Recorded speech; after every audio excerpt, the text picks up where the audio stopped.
Revolta do período regencial no Centro-Oeste. Rusga. Após o processo de independência, o cenário político nacional se viu fragmentado em dois setores maiores, que disputavam o poder entre si. De um lado, os políticos de tendência liberal defendiam a autonomia política das províncias e a reforma das antigas práticas instauradas durante a colonização.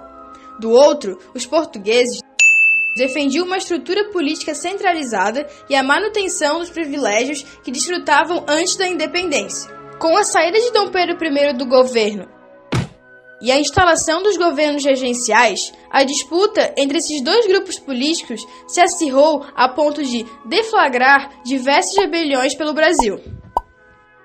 Na região do Mato Grosso, a discussão entre liberais e conservadores era representada, respectivamente, pela Sociedade dos Zelosos da Independência e a Sociedade Filantrópica.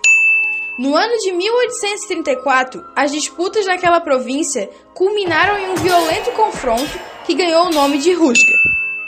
O termo rusga significa desordem, confusão e desentendimento.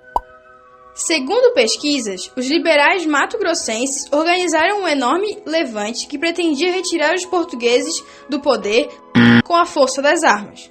No entanto, antes do ocorrido, as autoridades locais souberam do levante combinado.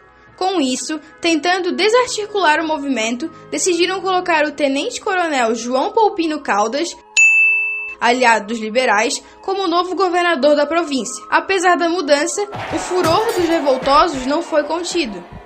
Na madrugada de 30 de maio de 1834, ao som de tiros e palavras de repúdio contra os portugueses, cerca de 80 revoltosos partiram do campo do Ourique e tomaram o quartel dos guardas municipais. A elite liberal promoveu uma matança contra seus inimigos, a elite portuguesa conservadora.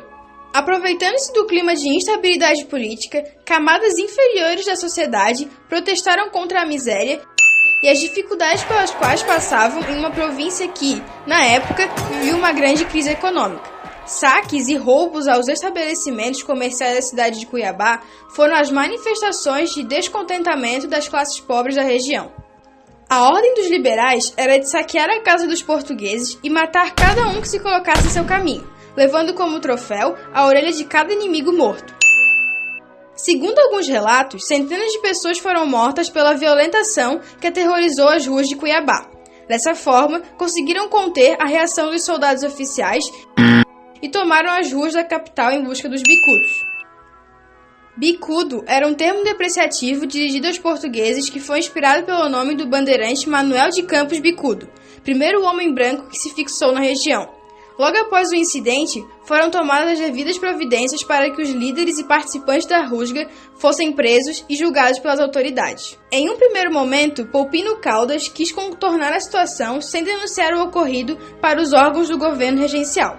Contudo, não suportando o estado caótico que se instalou na cidade, pediu socorro do governo central, que, de imediato, nomeou Antônio Pedro de Alencastro como novo governador da província.